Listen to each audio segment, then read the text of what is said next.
connaîtrez la vérité, et la vérité vous affranchira.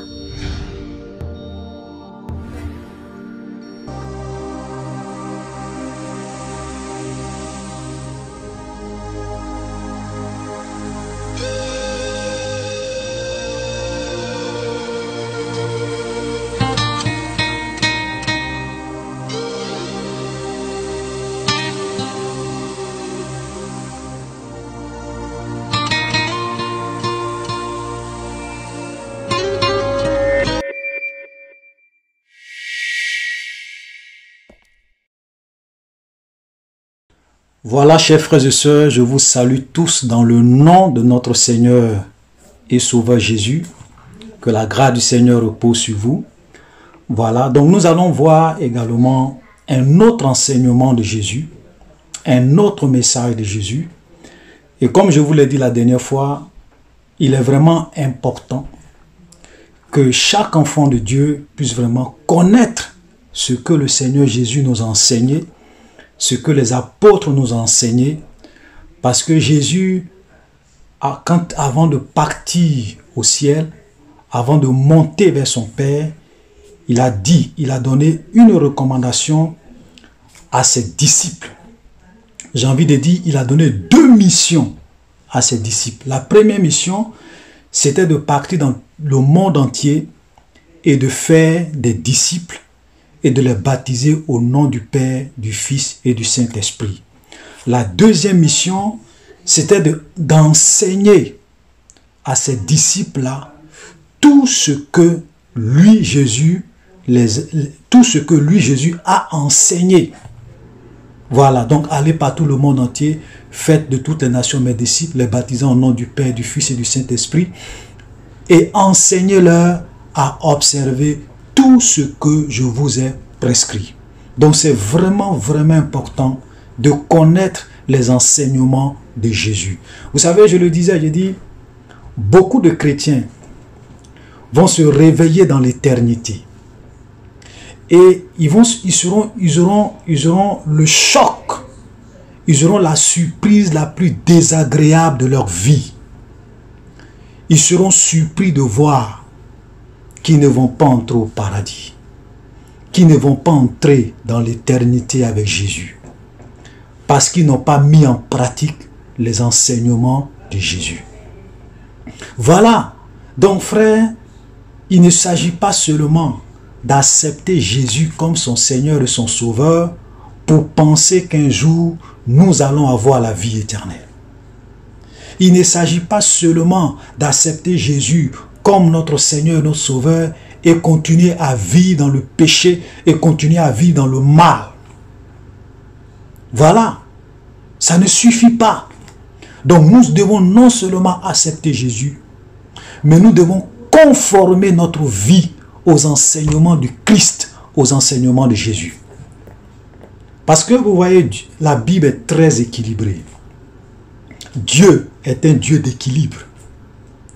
Il y a des gens qui font fausse route, qui ne connaissent pas Dieu, qui ne connaissent pas la parole, qui ne connaissent pas la Bible.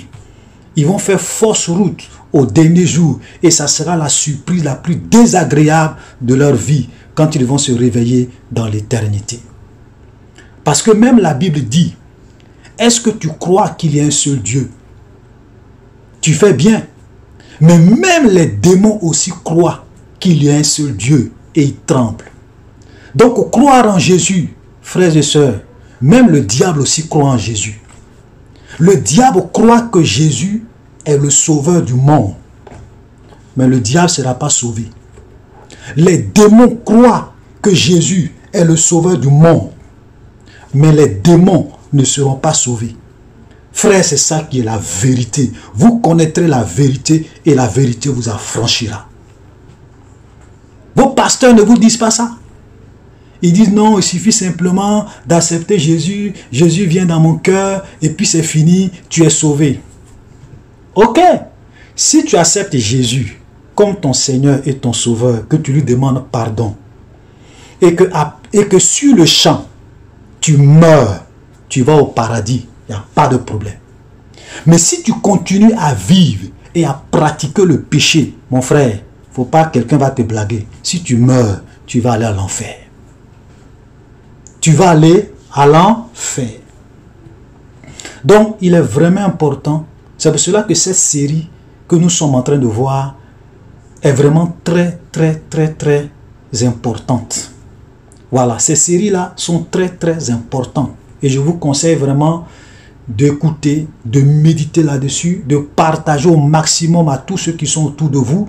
Parce que comme je vous l'ai dit la dernière fois, Dieu est en train de susciter des hommes de Dieu que vous ne connaissez pas, qui ne font pas partie de vos pasteurs stars, qui vous demandent la dîme, qui vous cherchent votre argent, vos dîmes, vos offrandes, mais qui ne vous prêchent pas la vérité, qui sont plus intéressés par votre poche, par la prospérité, par les choses de ce monde. Frère, Dieu est en train de susciter des serviteurs de Dieu. Ils sont comme Jean-Baptiste, c'est-à-dire des voix qui crient dans le désert pour préparer le peuple du Seigneur au retour de Jésus-Christ. Ils ne sont pas intéressés par votre argent. Ils ne sont pas intéressés par vos dîmes. Ils ne sont pas intéressés par vos offrandes. Mais c'est votre âme qui les intéresse. Donc le travail que je fais, frère, je ne demande ni l'argent, ni les offrandes, ni les dîmes, car j'ai reçu gratuitement et je donne gratuitement. Voilà. Donc je ne cherche pas l'argent. Le jour que vous voyez quelqu'un de Vérité Biblique TV vous dire, faisons des collectes, envoyez l'argent, envoyez les dîmes, envoyez les offrandes. Frère, n'envoyez rien. Ce n'est pas Vérité Biblique TV. Nous, on n'est pas intéressés par l'argent. Nous voulons proclamer la vérité de Dieu pour que l'église du Seigneur soit prête quand Jésus reviendra. Voilà notre objectif. Point barre. On ne cherche pas l'argent. On ne cherche pas offrande, on ne cherche pas dîmes, on ne cherche rien. Ne donnez pas 5 francs. Moi, je vous dis, frère, je vous dis aujourd'hui, ne donnez pas 5 francs à Vérité Biblique TV. Prenez votre argent, allez-y vous occuper de vos mamans, allez-y vous occuper de vos papas, allez-y vous occuper de vos frères, de vos soeurs qui ont des problèmes. C'est ça qui est la vérité.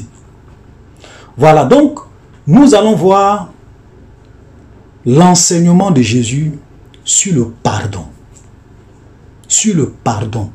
C'est très important. Voyez-vous, parce que, regardez, il y a des gens qui vont se lever au dernier jour. Ce sont des chrétiens qui ont vécu dans la sanctification, qui ont vécu dans la pureté, qui ont cru en Jésus, dont le cœur est rempli d'un esprit de manque de pardon. Et seront surpris de voir qu'ils ne vont pas entrer au paradis. On va aller dans les Écritures et on va démontrer à la lumière de la vérité biblique si ce que je dis est vrai ou faux. Vous connaîtrez la vérité et la vérité vous affranchira. On va aller dans la Bible. Qu'est-ce que Jésus nous a enseigné concernant le pardon? Et nous allons lire le premier verset qui se trouve dans Matthieu, chapitre 6, à partir du verset 14. Ça, c'est Jésus qui parle. Il a fini de faire, il a montré à ses disciples comment ils doivent prier.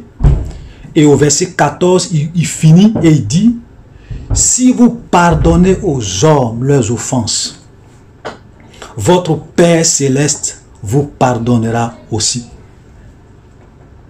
Ce que Jésus est en train de dire ici, il dit que si nous, on pardonne aux hommes leurs offenses, Dieu aussi va nous pardonner. Mais le verset 15, il dit, mais si vous ne pardonnez pas aux hommes, votre Père ne vous pardonnera pas non plus vos offenses. C'est-à-dire que si tu es un chrétien, si tu te dis un enfant de Dieu, et que quelqu'un t'a fait du mal, quelqu'un t'a fait un tort, quelqu'un t'a créé des problèmes, et que tu refuses de lui pardonner, mon frère, ma soeur, tu vas venir te mettre en genoux. Tu vas dire, Seigneur, pardonne-moi, j'ai péché contre toi. Frère, il ne faut pas te blaguer. Il ne faut pas te mentir à toi-même. Ton péché ne sera pas pardonné. C'est ça qui est la vérité. Ce n'est pas moi qui parle. Dieu dit, si vous ne pardonnez pas aux hommes, votre Père ne vous pardonnera pas non plus vos offenses. Donc il y a des gens qui vont se réveiller dans l'éternité, qui vont penser que toutes les prières qu'ils ont fait à Dieu, où ils ont dit à Dieu, Seigneur, pardonne-moi parce que j'ai fait ça, ils vont penser que Dieu les a pardonnés. Mais quand ils vont se retrouver devant Dieu, leur péché va s'afficher. Et ils vont dire, mais Seigneur, mais j'ai demandé pardon pour ça. Et puis Dieu va te dire, En fait, ton péché est resté, tu sais pourquoi? Parce que tu as ton frère à qui tu n'as jamais pardonné, tu as ta maman à qui tu n'as jamais pardonné, tu as ta grande soeur à qui tu n'as jamais pardonné, tu as ton tonton à qui tu n'as jamais pardonné. Et ils seront choqués. Et Dieu va leur dire, c'est écrit dans ma parole. Et ce verset-là, ça va s'afficher comme sur un écran, où Dieu va dire, si vous pardonnez aux hommes leurs offenses, votre Père Céleste vous pardonnera aussi. Mais si vous ne pardonnez pas aux hommes, votre Père Céleste ne vous pardonnera pas non plus vos offenses. Et vous allez avoir la bouche fermée. Vous allez avoir la bouche fermée. Frères, c'est pour cela que je vous en supplie. Pardonnez aux hommes leurs offenses. Pardonnez à vos mamans leurs offenses. Pardonnez à vos grandes sœurs leurs offenses. Pardonnez à vos tontons leurs offenses. Pardonnez à vos amis leurs offenses. Pardonnez à vos camarades leurs offenses. Je vous en supplie, s'il y a un homme sur cette terre à qui tu as du mal à pardonner, faut rentrer dans ta chambre, prends un moment de jeûne de prière, fléchis les genoux devant Dieu, dis Seigneur, ce monsieur-là m'a fait tellement de mal que j'ai du mal à lui pardonner. Donne-moi la force de lui pardonner, donne-moi un cœur pour lui pardonner, donne-moi le courage de lui pardonner, remplis mon cœur d'amour pour que je puisse lui pardonner. Frère, il faut prier sérieusement pour que Dieu te donne la force pour pardonner à ce monsieur, à ce tonton, à ce grand frère à qui t'a fait beaucoup de mal. Parce que c'est vrai, il y a des choses que les gens nous font dans ce monde, c'est tellement atroce que vraiment c'est difficile de pardonner. On est tous des hommes, faut pas on va se blaguer, souvent c'est difficile. Mais moi je connais un homme, il s'appelle Jésus-Christ de Nazareth. Il peut remplir ton cœur de force, il peut remplir ton cœur d'amour, il peut remplir ton cœur de son esprit pour que tu puisses avoir la force de pardonner aux hommes qui t'ont fait du mal. Jésus est capable de faire ça. Donc si tu n'as pas la force, demande à Jésus. Mais parce que c'est très important que tu arrives à pardonner aux hommes leurs offenses. C'est capital. Parce que ce verset-là, frère, c'est un verset qui fait peur. C'est un verset qui est terrible. Jésus dit, si vous pardonnez aux hommes leurs offenses, votre Père Céleste vous pardonnera aussi. Mais si vous ne pardonnez pas aux hommes, votre Père Céleste ne vous pardonnera pas non plus vos offenses. C'est un verset, c'est clair, frère, c'est net. C'est clair, c'est net. On ne discute pas. Jésus a parlé, c'est fini. Il a parlé, c'est fini. Donc si on n'a pas la force, on doit lui demander. Et nous allons prendre par exemple une parabole que Jésus a racontée également concernant le pardon. Et là vous allez comprendre encore. Donc Matthieu chapitre 18 à partir du verset 23. Nous commençons à partir du verset 23. Voilà ce que Jésus dit. C'est pourquoi le royaume des cieux est semblable à un roi qui voulut faire rendre des comptes à ses serviteurs. Quand il se mit à compter, on lui amena un qui lui devait 10 000 talents. Donc voilà un roi. Ce roi-là, c'est l'image de Jésus, c'est l'image de Dieu lui-même. Voilà. Donc il va vouloir faire rendre compte à ses serviteurs. Ses serviteurs, c'est nous les hommes. Les serviteurs ici, c'est nous les hommes. Donc il va vouloir faire rendre compte aux hommes. Donc le roi va vouloir faire rendre compte à ses serviteurs. Et la Bible dit, quand il se mit à compter, au verset 29, on lui en amena un qui devait 10 000. Il y a un qui lui devait, qui avait pris crédit avec lui et qui lui devait de l'argent. Et comme il n'avait pas de quoi payer, son maître ordonna qu'il fût vendu, lui, sa femme, ses enfants et tout ce qu'il avait, et que la dette fût payée, fût acquittée. Le serviteur se jetant à terre, se prosterna devant lui et dit, Seigneur, aie pitié, aie patience envers moi, je te paierai tout. Et mu de compassion, le maître de ce serviteur le laissa aller et lui remet la dette. Donc il va demander pardon, puisqu'il n'avait pas de l'argent pour rembourser à ce roi, il va demander pardon et le roi va lui dire, bon, c'est pas grave. Je vais effacer, c'est-à-dire que crédit là même c'est bon. C'est bon comme ça, il faut prendre cadeau, il faut partir. Tu ne me dois plus rien, c'est bon, je t'efface toutes tes dettes. Voilà ce que le bon roi va faire. Et la Bible dit, au verset 28, après qu'il fut sorti, ce serviteur rencontra un de ses compagnons qui lui devait 100 deniers. Vous regardez, lui devait 10 000 talents. Et ici, l'autre, son compagnon, son ami, lui devait 100 deniers seulement. Ça veut dire qu'entre ce que lui devait au roi et puis ce que son ami lui devait, il n'y avait même pas match. Mais regardez ce qu'il va faire. Il se saisit et l'étrangla en disant, paye ce que tu me dois. Il va étrangler son... Lui, on l'a pardonné, hein, mais son ami qui lui devait de l'argent, il va venir, il va se jeter sur lui. Il va l'étrangler. Et il va aller... Voilà, la Bible dit, même qu'il va aller le jeter en prison. Il dit, il l'étrangla et lui dit, paye ça. Son compagnon se jeta à terre, le suppliait, disant, aie patience envers moi, je te payerai. Mais l'autre ne voulut pas et il alla le jeter en prison jusqu'à ce qu'il eût payé ce qu'il devait. Vous voyez comme il est méchant. Lui, on lui a pardonné 10 000 talents. Son collègue, son ami lui devait 100 deniers. Il va aller le jeter en prison, malgré que le monsieur lui a demandé pardon. Pourtant, lui, on a effacé sa dette de 10 000 talents. Regardez ce qui va se passer. Il dit, ses compagnons ayant vu ce qui était passé, furent profondément attristés et ils allaient raconter à leur maître tout ce qui s'était passé. Donc, il y a d'autres qui vont voir ça et qui vont aller dire au roi qui lui a remis sa dette, ce qu'il a fait. Et regardez au verset 33, alors le maître fit appeler ce serviteur et lui dit, méchant serviteur, je t'ai remis en entier ta dette parce que tu m'en avais supplié. Ne devais-tu pas aussi avoir pitié de ton compagnon comme j'ai eu pitié de toi? Donc le roi va l'appeler pour lui dire, mais pourquoi tu es méchant comme ça? Pourquoi tu es mauvais? Pourquoi tu es sans cœur? Toi, tu me devais 10 000 talents. Moi, j'ai effacé ta dette. J'ai laissé crédit là. J'ai laissé ta dette tomber. J'ai laissé ton crédit tomber. Mais pourquoi tu n'as pas aussi laissé le petit argent que l'autre te devait, tu allais le mettre en prison? Pourquoi tu es méchant comme ça?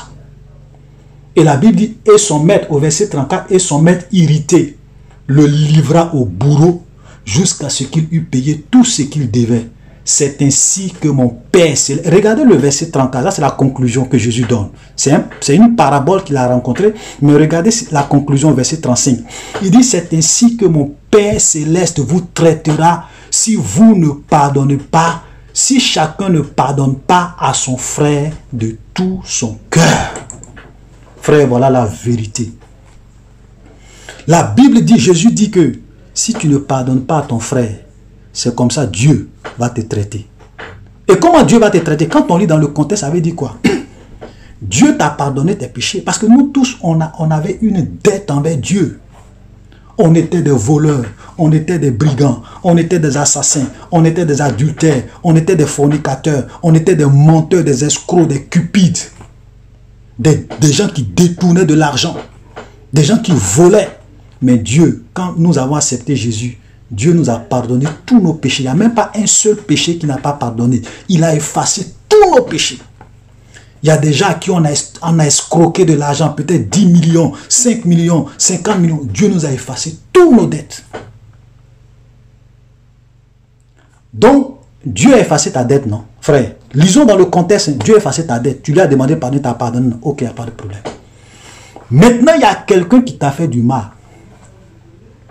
Peut-être plus tard, il y a quelqu'un qui t'a fait du mal. Toi, tu refuses de lui pardonner. Peut-être qu'il y a quelqu'un qui t'a escroqué de l'argent. Toi, tu as escroqué des gens, peut-être des millions, mais il y a quelqu'un qui t'a escroqué 1 million ou bien 500 000. Mais tu refuses de pardonner. Tu sais ce que Dieu va faire au dernier jour? Même tes péchés qu'il avait pardonnés. Parce que regardez, le monsieur, on va le mettre en prison jusqu'à ce qu'il puisse payer tout ce qu'il devait. Bien vrai qu'on avait annulé sa dette, mais dans le contexte ici, c'est qu'il va, le maître va remettre sa dette sur la table pour qu'il paye cette dette. Il avait pardonné, hein, mais il va remettre sa dette sur la table. Donc on va le mettre en prison jusqu'à ce qu'il ait payé tout. Donc si on prend cette chose dans le contexte et qu'on l'applique à ce que Jésus est en train de dire, ça veut dire qu'au dernier jour, il y a des gens, Dieu avait pardonné leurs péchés va être remis sur table. Pourquoi? Parce qu'il y a des gens dans ce monde à qui ils ont refusé de pardonner. Frère, c'est dangereux. Le manque de pardon, c'est très, très dangereux. Et beaucoup de chrétiens vont être surpris au dernier jour. Frère, je vous en prie. C'est pour cela que je disais que je vous en prie. Pardonnez aux hommes leurs offenses. On n'a pas dû d'oublier. On ne peut pas oublier.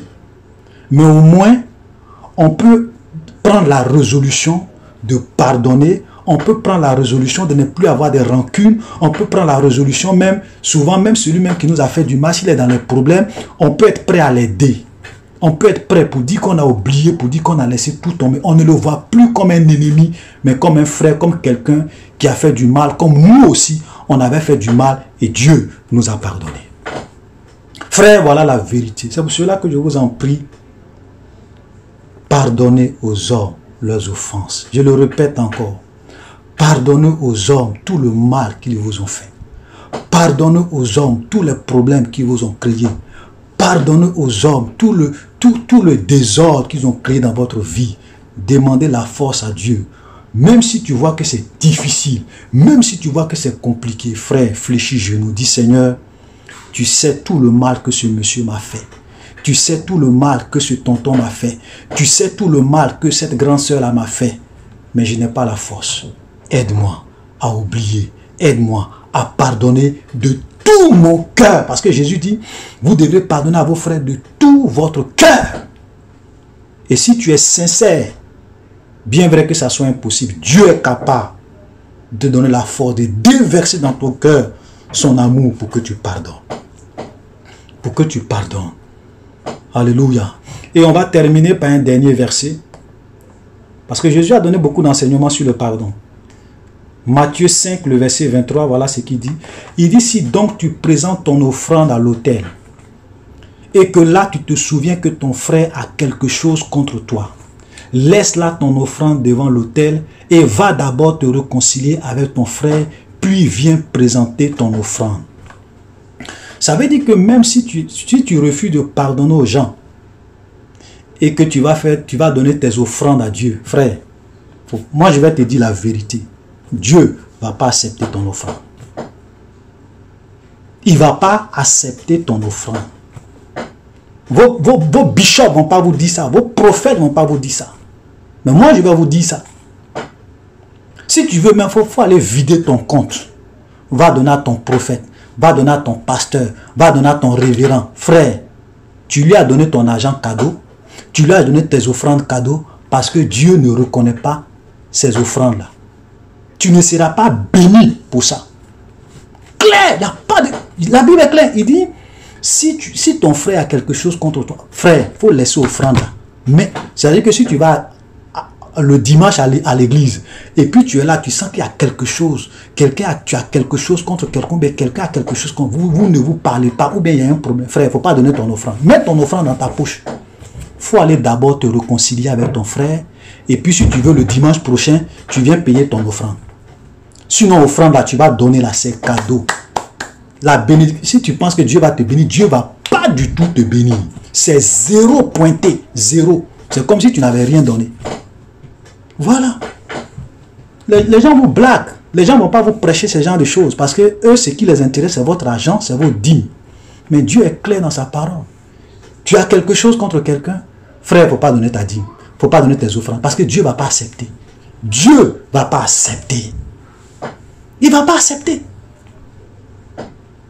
Voilà, donc frère, je vous en supplie, mettons en pratique cet enseignement de Jésus sur le pardon. C'est d'une importance capitale. Comme je le disais au début, il y a des enfants de Dieu qui vont se réveiller dans l'éternité et qui vont penser que Dieu les a pardonné leurs péchés qu'ils ont confessés dans les chambres. Mais parce qu'ils n'ont pas pardonné à quelqu'un sur cette terre, leur péché là demeure et leur péché va les envoyer à l'enfer. Voilà, donc je ne vais pas être long, je vais m'arrêter là. Frères et sœurs, shalom, soyez bénis. À la prochaine.